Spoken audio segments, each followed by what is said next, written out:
আমরা মেসেঞ্জারে কাউকে আনব্লক করতে হলে আমাদেরকে প্রথমে মেসেঞ্জারে যেতে হবে। মেসেঞ্জারে যাওয়ার পর মেনু বার একটা অপশন আছে, মেনু বারে ক্লিক করতে হবে। মেনু বারে ক্লিক করার পরে আমাদেরকে সেটিংসে ক্লিক করতে হবে। সেটিংসে ক্লিক করার পরে আমাদের আরেকটা অপশন আছে privacy and safety. Privacy and safety click করার পরে আমাদের ব্লকড অ্যাকাউন্টসে ক্লিক করতে হবে।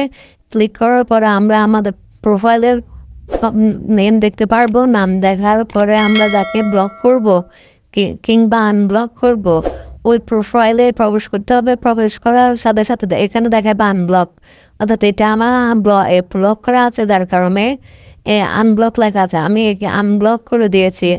আনব্লক করে দেওয়ার ফলে মানে তার সাথে আমি কনভারসেশন করতে পারবো এবং সকল মেসেজ আদান প্রদান করতে পারবো।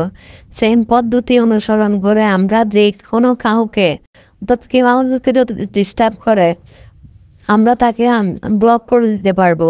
ব্লক করার পর আমরা ওই বিরক্তিকর মেসেজ থেকে রেহাই পাবো।